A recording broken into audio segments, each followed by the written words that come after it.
오늘 말씀은 창세기 42장 26절부터 38절까지의 말씀입니다.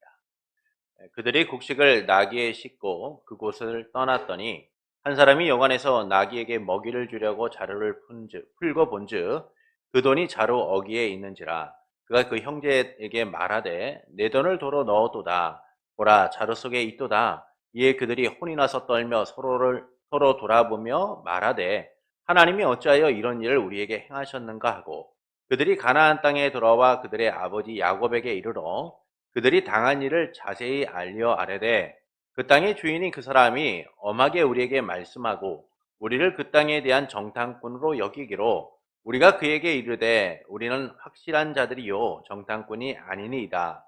우리는 한 아버지의 아들 12형제로서 하나는 없어지고 막내는 오늘 우리 아버지와 함께 가나안 땅에 있나이다 하였더니 그 땅의 주인인 그 사람이 우리에게 이르되 내가 이같이 하여 너희가 확실한 자들임을 알리니 너희 형제 중에 하나를 내게 두고 양식을 가지고 가서 너희 집안의 굶주림을 구하고 너희 막내 아우를 내게로 데려오라. 그러면 너희가 정탐꾼이 아니요 확실한 자들임을 내가 알고 너희 형제를 너희에게로 돌리리니 너희가 이 나라에서 무역하리라 하더이다 하고 각기 자루를 쏟고 본즉 각 사람의 돈 뭉치가 그 자루에 있는지라.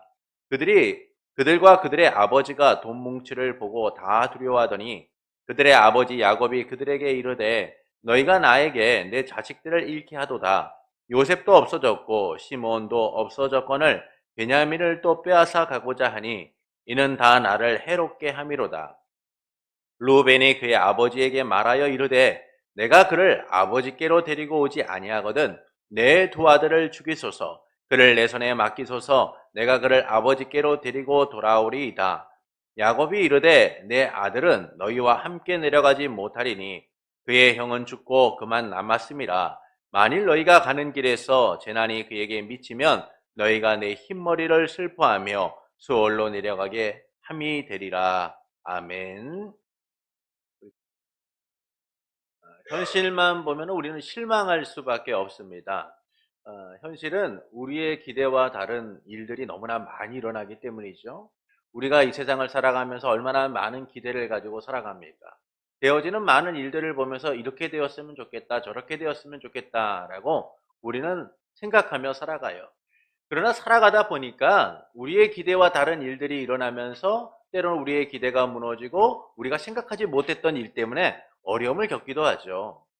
이런 삶에서 하나님을 바라보는 일은 힘들 수밖에 없습니다. 그럼에도 변함없이 하나님을 바라보며 그분의 인도하신 가운데 소망을 두고 살아가는 성도 여러분, 여러분의 삶을 하나님은 선하게 인도하십니다. 때로는 삶이 무너진 것 같고 내 기대와 다른 것들이 나타나는 것처럼 보이지만 하나님은 우리의 인생을 가장 선하게 인도하시고 책임지고 이루세요. 그러므로 이 실망스러운 삶 속에서도 하나님께 소망을 두고 살아가는 성도 여러분을 예수님의 이름으로 축복합니다. 요셉은 3일 동안 가뒀던 형들에게 한 사람만 인질이 되고 나머지는 곡식을 가지고 돌아가 굶주림을 해결하라 라고 말하죠. 그리고 막내 동생을 데리고 와서 너희의 진실을 증명하라 라고 말합니다. 이 말의 형들은 요셉에게 행한 일을 떠올리면서 그 죄로 인하여 벌을 받게 되었다라고 고백하게 돼요. 이는 하나님께서 죄를 깨닫게 하셔서 하나님 나라 백성으로 세워가심을 보여주고 있는 겁니다.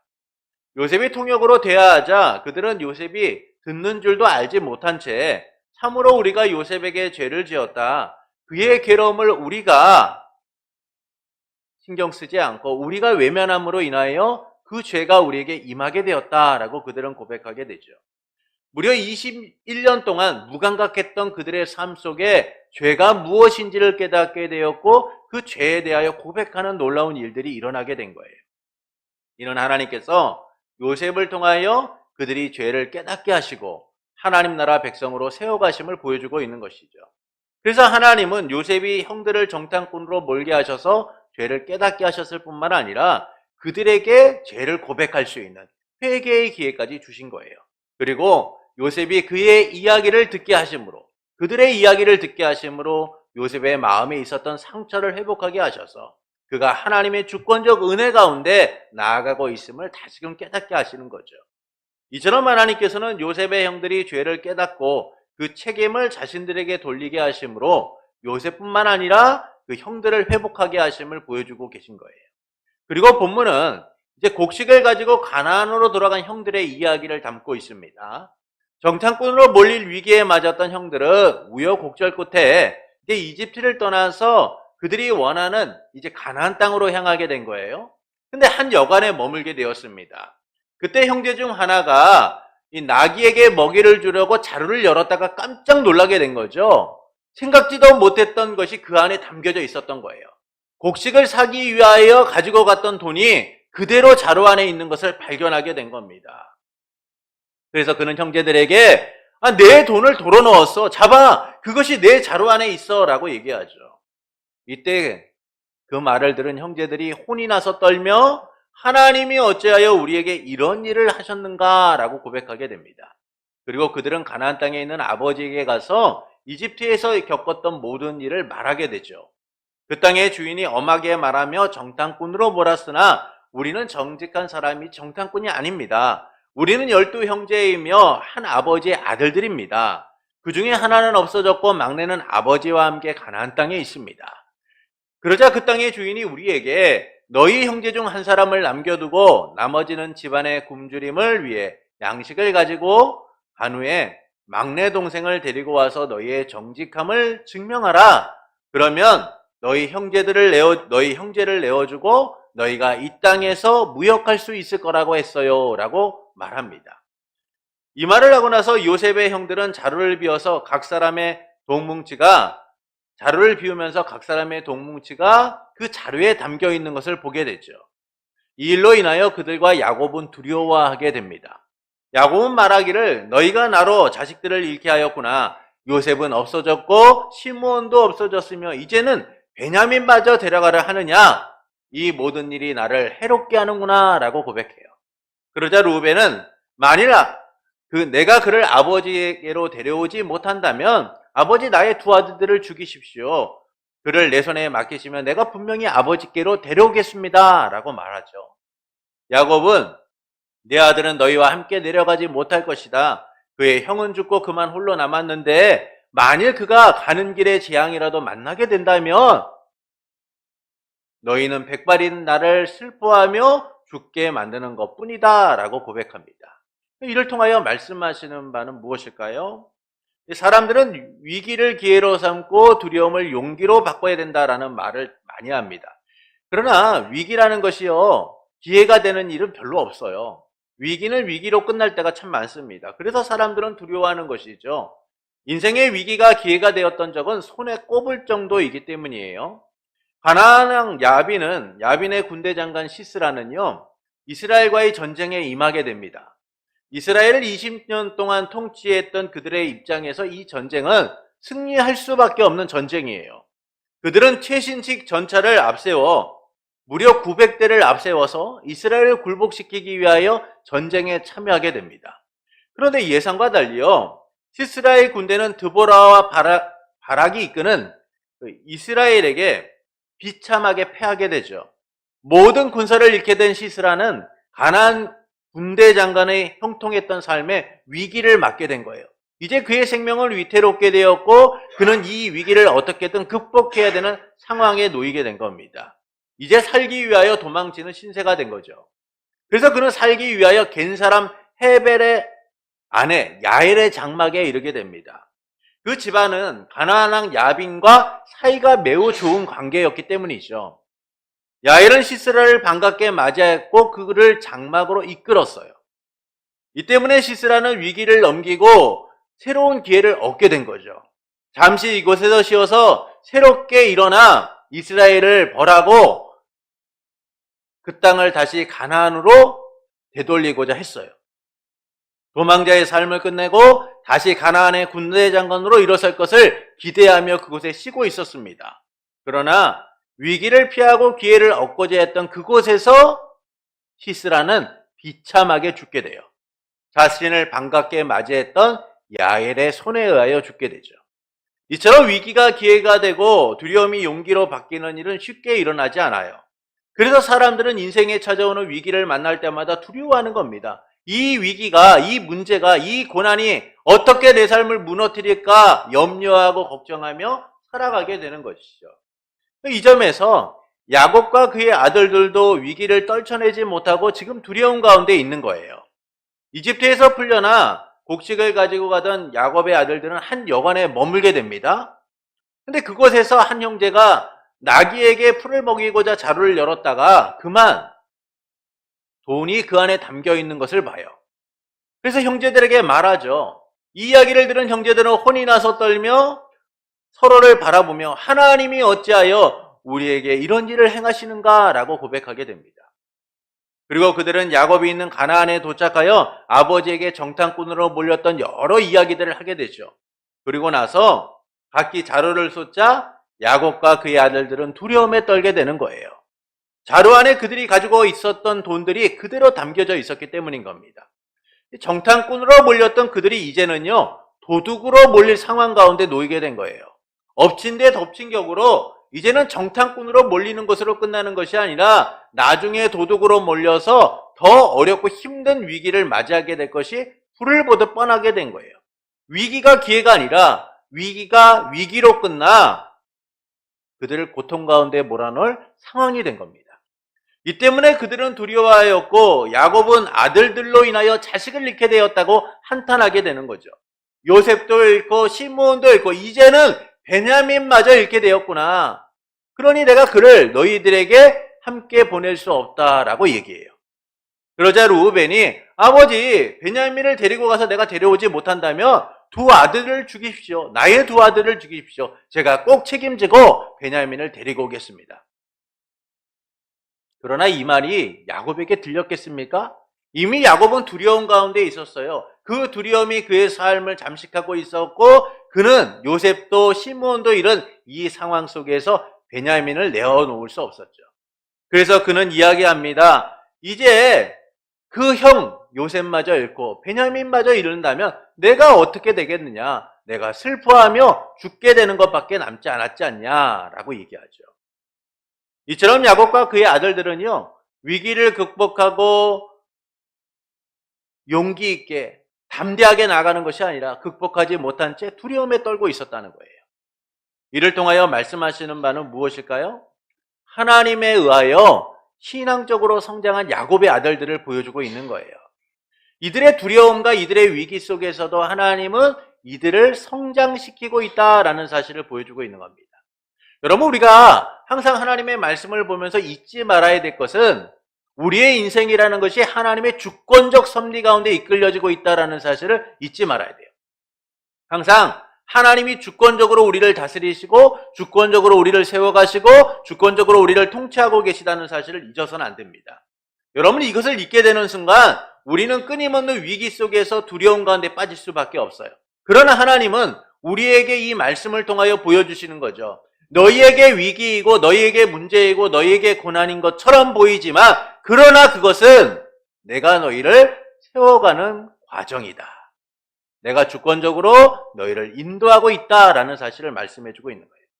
하나님께서는 그들을 정탐꾼으로 몰아 그들의 죄를 깨닫게 하시고 고백하게 하셨습니다. 그리고 이 과정을 통하여 말씀은 이전과 달리 성장한 야곱의 아들들의 모습을 보여주고 있어요. 그래서 본문은 이들이 성장한 모습을 두 부분에서 설명해주고 있습니다. 첫째는 하나님의 섭리를 바라보게 되었다는 거예요. 하나님의 섭리를 바라보게 되었다는 겁니다. 본문 26절부터 28절을 좀 보시겠습니다. 그들이 곡식을 나귀에 싣고 그곳을 떠났더니 한 사람이 여관에서 나귀에게 먹이를 주려고 자루를 풀고 본즉 그 돈이 자루어기에 있는지라 그가 그 형제에게 말하되 내 돈을 도로 넣었도다 보라 자루 속에 있도다. 이에 그들이 혼이 나서 떨며 서로 돌아보고 말하되 하나님이 어찌하여 이런 일을 우리에게 행하셨는가. 여기서 혼이 나서 떨며라는 말은요, 마음이 몸 밖으로 나갔다라는 거예요. 마음이 몸 밖으로 나가서 두려움에 떨었다라는 의미를 갖고 있어요. 그러니까 이 이야기는 그들이 얼마나 지금 두려워하고 공포 가운데 사로잡혀 있는가를 잘 보여주는 일이죠. 그들은 지금 주체할 수 없는 두려움에 사로잡힌 상태예요. 정탐꾼으로 몰렸던 그들이 이제는 도둑의 누명까지 쓰고 더 큰 벌을 받을 상황 가운데 놓이게 된 겁니다. 이전보다 더 좋지 않은 상황에 놓이게 된 거죠. 정탐꾼으로 몰려 자신의 진실을 증명해야 했던 그들이 이제는 도둑의 누명까지 쓰고 그것까지 증명해야 될 상황 가운데 놓이게 된 거예요. 이러니 얼마나 두렵겠습니까? 이런 상황에서 그들이 이 상황에 대하여 서로 보며 말하기를 하나님이 어찌하여 우리에게 이런 일을 행하셨는가라고 말하죠. 이에 대하여 이 극단적인 상황에서 그들이 푸념을 하였다라고 말하는 이들도 있어요. 그러나 본문은 앞뒤 문맥을 살펴보면 그들이 푸념보다는 이 하나님의 섭리를 깨닫게 되었다라는 사실을 우리에게 알려주고 있는 거예요. 이제 하나님의 섭리를 바라보게 되었다라는 겁니다. 그들은 이 모든 일이 하나님에 의하여 이루어지고 있음을 이제서야 바라보게 된 거예요. 이전에 그들은 하나님의 섭리를 이해하지 못했던 사람들입니다. 하나님의 섭리를 바라보지 못했던 사람들이죠. 그들은요, 철저하게 자기 감정과 경험을 가지고 자기 이해 속에서 모든 것을 바라봤던 사람들이에요. 그래서 요셉이 두 번의 꿈을 말했을 때에 아버지 야곱은 그것을 마음에 새기게 됩니다. 하나님이 이 아이에게 어떤 일을 행하실까? 라는 마음을 가지고 야곱은 그것을 마음에 새기게 돼요. 그런데 요셉의 형들은 오히려 이 말을 듣고 시기하고 미워하게 됩니다. 그리고 요셉이 도단까지 찾아왔을 때 그들은 멀리서 오는 요셉을 보며 다음과 같이 말하죠. 우리 창세기 37장 18절부터 20절을 보시겠습니다. 우리 함께 읽어보시죠. 요셉이 그들에게 가까이 오기 전에 그들이 요셉을 멀리서 보고 죽이기를 계하여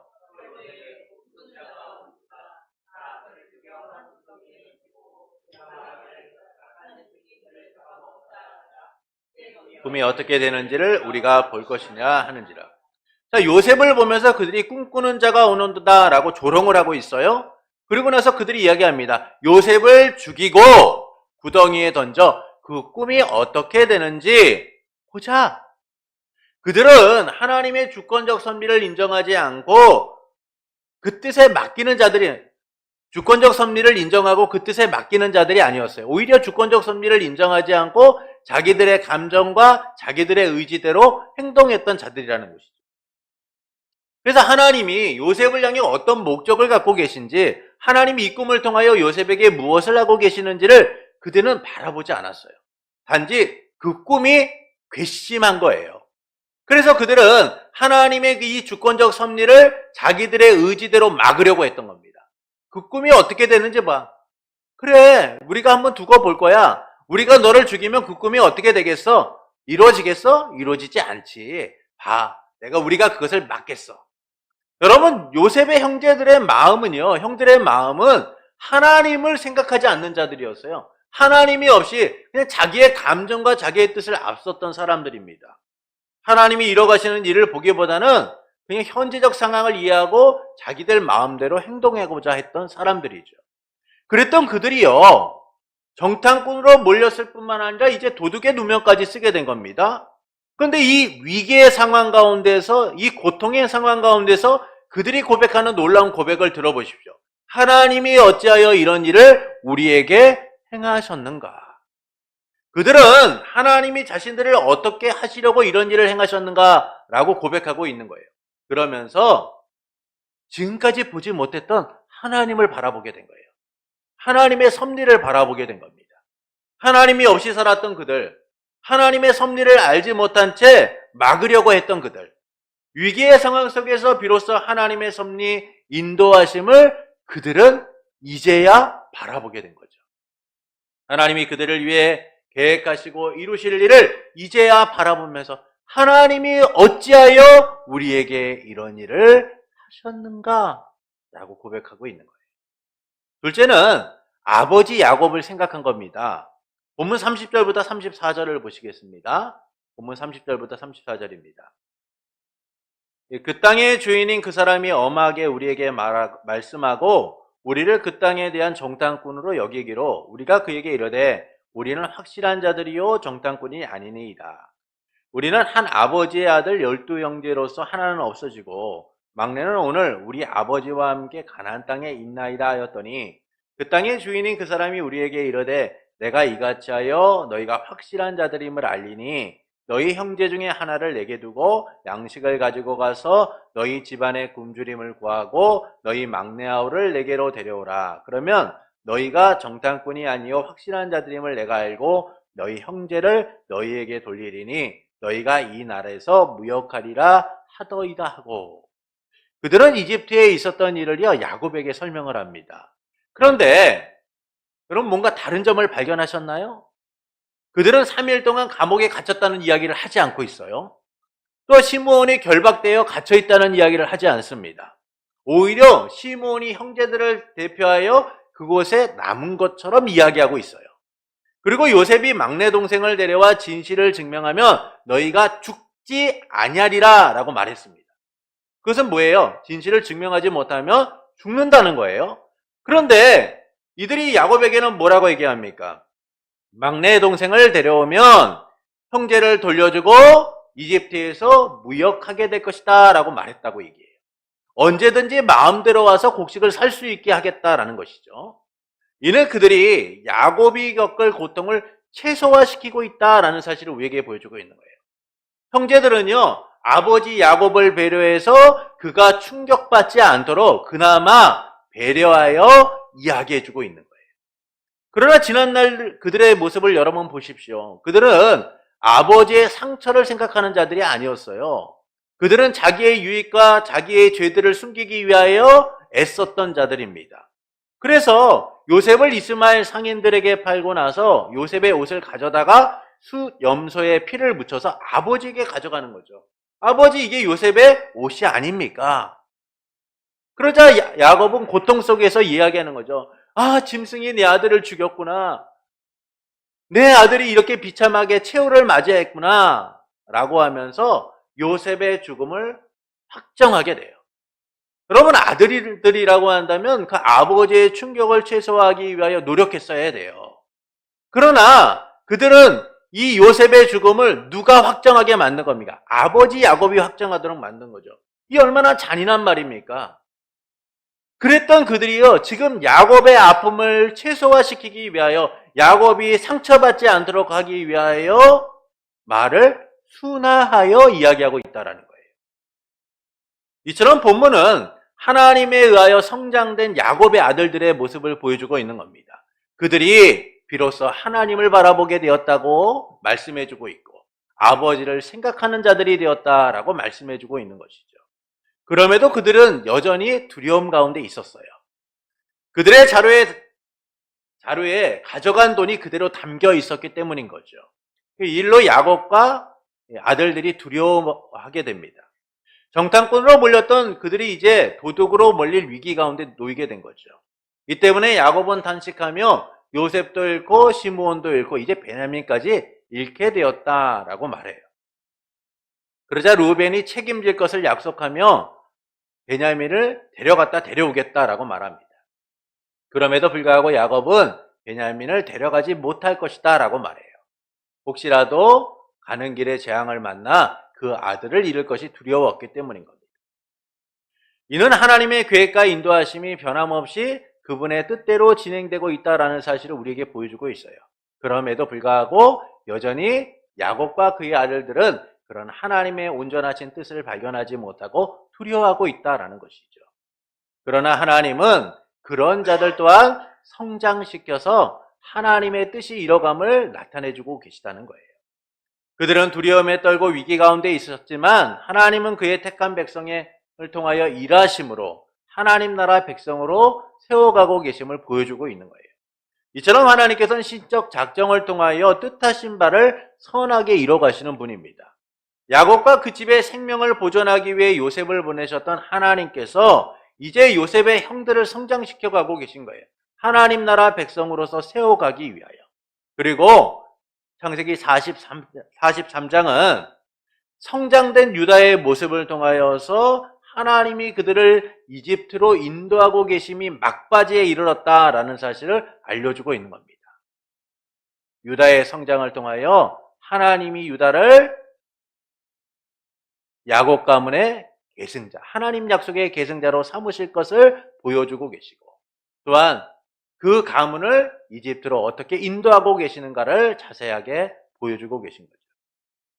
이처럼 하나님의 구원 역사는 언제나 그분의 뜻에 의하여 이루어지고 있다라는 거예요.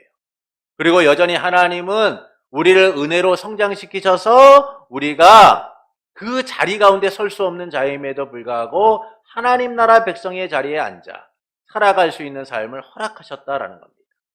이를 위해 우리 주 예수 그리스도께서 아버지의 뜻을 따라 이 땅에 오신 거죠. 영원히 죄와 사망으로 인하여 죽을 수밖에 없는 우리를 위해 십자가의 죽으심을 통하여 부활하심을 통하여 우리를 살려 백성 삼아 주셨기 때문이에요. 그래서 우리는 영원한 생명의 보존자이신 예수 그리스도 안에서 생명을 얻게 되었고 주님의 구속의 은혜를 따라 살아가는 인생이 되었어요. 그러나 여기서 끝난 게 아니죠. 그 은혜 아래 우리는 하나님의 자녀가 되었을 뿐만 아니라 주 안에서 함께 연결되어 성전된 삶을 살아가게 된 거예요. 그래서 우리는 예수 그리스도와 연결되어 오늘도 자라고 있는 겁니다. 주님 안에서 오늘도 성장하고 있는 것이죠. 멈춰있는 인생이 아니라 주님의 은혜로 성장하고 주님의 은혜로 자라 하나님 나라 백성의 정체성을 잃어버리지 않고 살아가는 자로 살고 있는 거예요. 그것은 우리의 노력과 의지로 자라는 것이 아니라 오직 은혜로 성장하고 있다는 사실을 보여주고 있는 거예요. 하나님의 주권적 은혜 속에서 야곱의 아들들이 성장하고 있는 모습을 통하여 우리도 성장하고 있다는 것이죠. 때론 위기를 만나고 때론 두려움 가운데 놓일 수 있지만 그런 과정들을 통해서 하나님은 오늘도 우리를 성장하도록 만드신다는 거예요. 다시금 일어나 하나님의 구속의 은혜를 풍성히 누리는 삶을 살아가도록 만드시고 있다는 거예요. 우리가 구원받고 성장하는 모든 과정이 삼위일체 하나님에 의하여 이루어지고 있다는 사실을 우리에게 알려주고 계신 것이죠. 그래서 사도 바울은 물을 주는 것은 아무것도 아니로되 오직 자라게 하시는 이는 하나님뿐이시다라고 고백해요. 이처럼 우리의 생명을 구원하셔서 백성 삼고 자라게 하시는 이는 하나님이신 거예요. 그 은혜 속에서 우리는 살아가고 있어요. 이를 통하여 하나님께서는 우리가 어떻게 살아가기를 원하실까요? 하나님의 섭리, 인도하심을 바라보길 원하세요. 하나님의 섭리와 인도하심을 바라보길 원하십니다. 여러분, 신앙 성장에는요, 지름길이 없습니다. 하나님은 그분의 주권적 섭리 안에서 우리를 한 단계 성장시켜서 그 자리 가운데 머물도록 하세요. 이 과정에서 우리는 성장을 확인하는 때가 있는데 그때가 언제냐? 위기의 때예요. 우리가 얼마나 성장했고 우리가 얼마나 단련되어 있는가를 확인하는 때가 위기의 때인 겁니다. 고난의 때이고 환난의 때인 거죠. 삶의 문제, 환난, 위기를 통하여 우리의 신앙이 드러나기 때문인 겁니다. 그래서 그때 우리가 신앙의 수준을 알게 되는 거예요. 지금은 신앙의 수준이 높은 것 같고 좋은 것 같고 아무런 문제가 없는 것처럼 보이지만 결국 위기와 문제를 만나게 되는 순간 우리의 신앙은 드러나게 되어 있어요. 그런 우리를 하나님은 성장시키시는 거예요. 때로는 주저앉아 있고 때로는 넘어져 있고 때로는 그 신앙의 민낯이 드러나 정말 볼품없어 보임에도 불구하고 하나님은 그 위기를 통하여 오늘 우리를 조금씩 성장시켜 가시는 거죠. 하나님은 주저앉은 우리를 그냥 내버려 두시는 분이 아니에요. 다시금 일어나게 하시고 다시금 성장하도록 때로는 우리를 설득시키시고 우리의 삶 가운데 역사하셔서 우리가 하나님의 그 인도하심을 따라 성장하도록 만드시기 때문인 겁니다. 그런데도 우리는 여전히 이 위기로 인하여 하나님의 인도하심을 바라보지 못할 때가 많아요. 그것은 하나님이 주권적으로 우리를 선하게 인도하시고 성장시키심을 바라보기보다는 이 당장 눈앞에 놓여있는 위기만을 보기 때문인 겁니다. 눈앞에 놓인 위기는 선명하게 다가오지만요, 하나님의 인도하심은 잘 보이지가 않아요. 여러분 손을 눈앞에 가려보십시오. 여러분 손을 눈앞에 가리면 여러분 이 손 뒤에 있는 배경이라든지 또는 손 뒤에 일어나는 많은 일들을 볼 수 있습니까? 볼 수 없어요. 눈에 보이는 건 손밖에 없어요. 이 손은 더욱더 선명하게 보일 뿐입니다. 여러분 우리가 위기만을 바라보게 되면요, 위기에 잠식될 수밖에 없어요. 왜? 위기만 보이니까요. 그러나 하나님은 그 위기 속에서 보이지 않게 우리를 위하여 역사하시고 우리를 위하여 일하시고 우리를 위하여 그 뜻하신 바를 이뤄가고 계세요. 그래서 우리는 이 위기에 집중하고 위기만을 바라보기보다는 이 위기 너머에 역사하시는 하나님을 바라볼 수 있어야 돼요. 사실 날마다 위기가 아닌 순간이 있었나요? 여러분, 살아가는 모든 순간이 위기인 거예요. 오늘도 아무런 탈 없이 살아가기를 바라는 것이 우리 아닙니까? 왜 그렇습니까? 매일의 삶이 위기이기 때문이죠. 그래서 위기에 낙심하고 위기만을 전부라고 여기며 때론 위기의 삶이 굴복될 때가 너무나 많은 거예요. 엘리야는 위대한 선지자였습니다. 그는 우상숭배와 암으로 가득했던 이 북이스라엘에서 하나님께 쓰임받았던 위대한 선지자였죠. 그런 그가 갈멜산에서 바알의 선지자 450명을 이기고 승리의 기쁨과 이 세상이 변할 것이라는 기대 속에 있었을 때에 그는 이세벨이 자신을 죽이려 한다는 이야기를 듣게 돼요. 세상이 바뀔 거라고 믿었던 그가 이제는 죽음의 위기 가운데 놓이자 실망하게 된 겁니다. 위기가 찾아온 이 순간을 그는 극복하지 못해요. 그래서 광야에서 하루길쯤 더 들어가 로뎀나무 아래 하나님께 죽여달라고 호소합니다. 위기를 극복한 것이 아니라 위기에 굴복한 엘리야, 소망을 잃은 무기력한 존재가 되어서 그는 하나님께 차라리 저를 좀 죽여주십시오. 내가 이거 견딜 수 없어요. 감당할 수 없어요. 좀 죽여주세요. 라고 한탄해요. 그런 그를 하나님이 그냥 두시지 않죠. 하나님께 죽여달라고 외치며 한탄했던 엘리야가 쓰러져 지쳐 잠들어 있었어요. 그때 하나님께서 천사를 보내서 그 엘리야를 어루만지시고 일어나 먹으라고 하십니다. 일어나 먹어라. 준비한 떡과 이물을 먹어라. 그리고 그가 다시 눕자 천사가 다시 어루만지며 이야기합니다. 일어나 먹어라. 내 갈 길이 아직 멀었다. 이에 엘리야는 일어나 먹고 마신 후에 힘을 얻어서 40일 동안 밤낮 걸어 하나님의 산 호렙에 이르게 됩니다. 그럼에도 불구하고 엘리야의 마음은 편안하지가 않았어요. 그래서 그가 동굴 가운데 머물게 됩니다. 그때 하나님께서 엘리야에게 내가 어찌하여 여기 있느냐라고 물으시죠. 하나님 몰라서 물으신 겁니까? 다 아세요.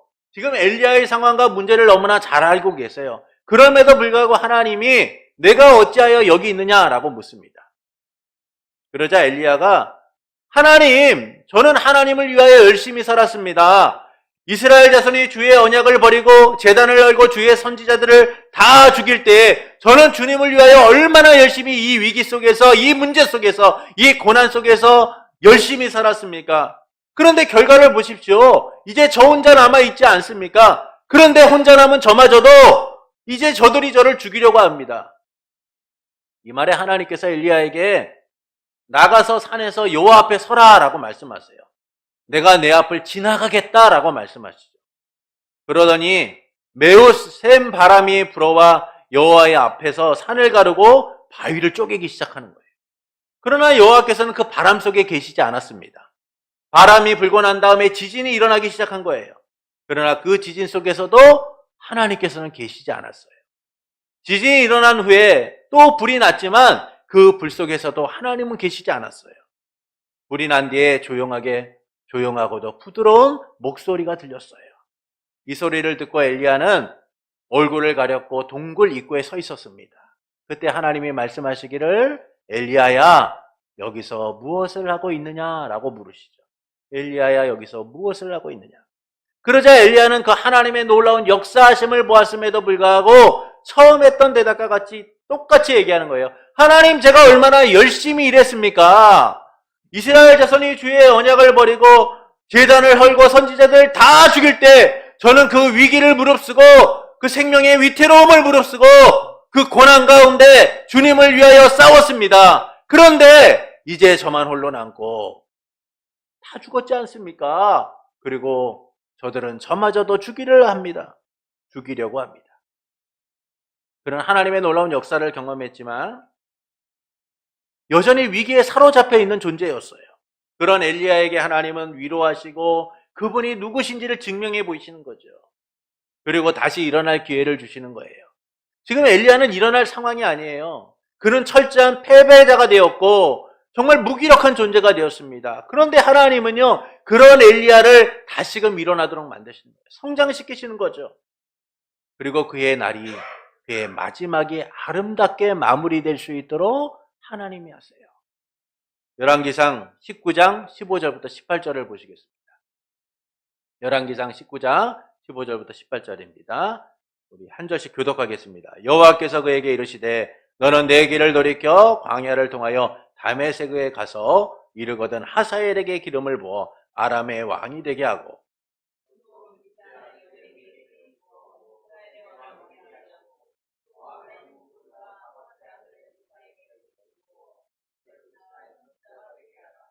하사엘의 칼을 피하는 자를 예후가 죽일 것이요 예후의 칼을 피하는 자를 엘리사가 죽이리라.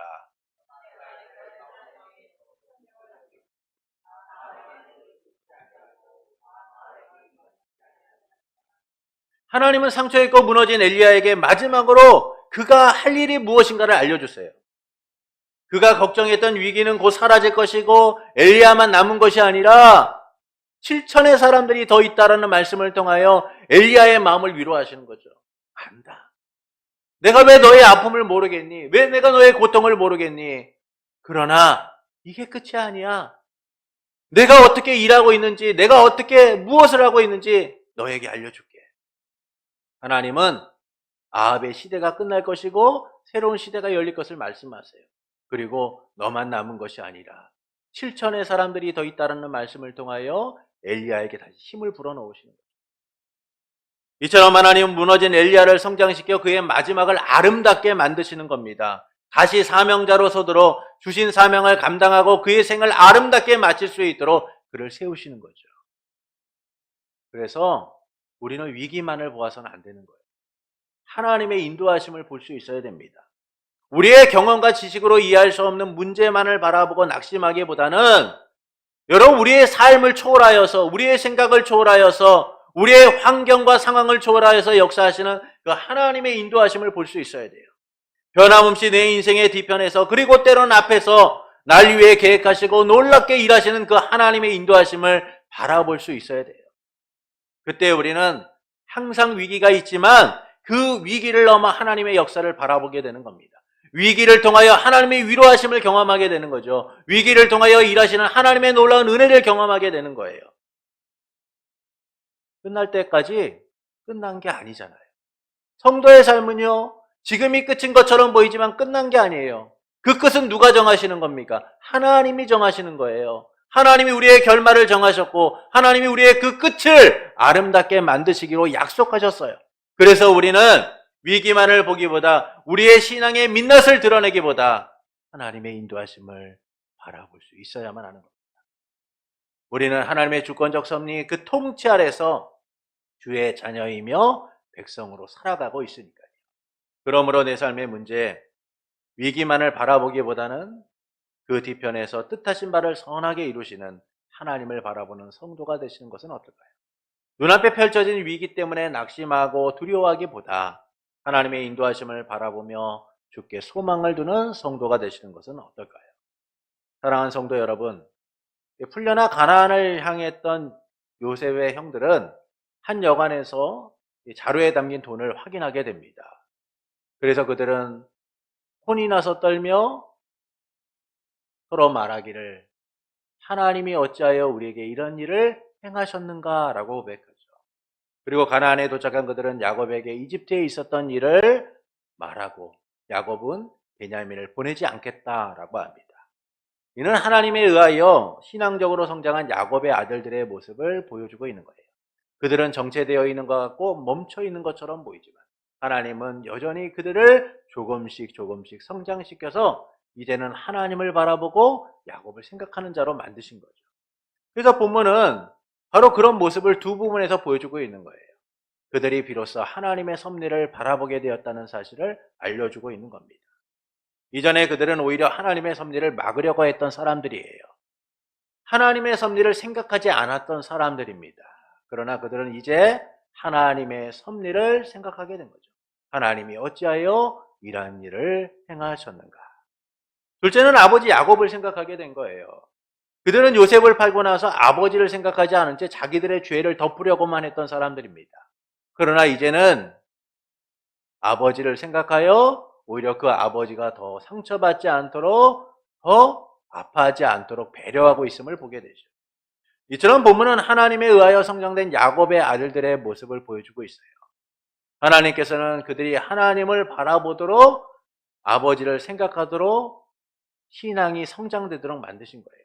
그것은 그들의 의지나 노력으로 이루어진 것이 아니죠. 철저하게 하나님의 주권적 섭리 속에서, 은혜 속에서 이루어졌고 있음을 보여주고 있는 거예요. 그리고 하나님께서는 주 예수 그리스도를 통하여 우리를 하나님의 구속의 은혜 가운데 머물게 하시고 오늘도 잘하도록 만드시는 거예요. 때로는 넘어져 있고 때로는 위기 가운데 낙심해 있는 우리를 위로하셔서, 때로는 설득하셔서 우리가 하나님의 구속의 은혜 가운데 주님만을 바라보는 삶을 살아가도록 성장시켜 가고 계신 거예요. 이를 통해 하나님께서는 우리가 어떻게 살기를 원하실까요? 하나님의 섭리, 인도하심을 바라보기를 원하시죠. 그러나 우리는 여전히 위기만을 볼 때가 참 많습니다. 하나님의 섭리와 인도하심을 바라보지 못할 때가 많죠. 그것은 당장 앞에 놓인 위기만을 바라보기 때문이에요. 이 위기만을 보기 때문에 더 앞을 보지 못하는 안타까운 현실에 놓여 있는 겁니다. 그래서 하나님의 인도하심을 바라보지 못하고 위기에 집중하게 되고 위기가 삶의 전부인 것처럼 살아가게 되는 거죠. 말할 수 없는 두려움과 공포에 사로잡힌 채 그 위기가 내 인생을 무너뜨릴 것이다 라고 스스로 정하고 스스로 판단한 채 살아가요. 그러나 하나님은 우리를 결코 포기하지 않고 그 위기 속에서 우리를 성장시켜 가세요. 그 위기 속에서 하나님의 주권적 은혜가 어떻게 우리의 삶 가운데 나타나는지를 바라보도록 역사하고 계세요.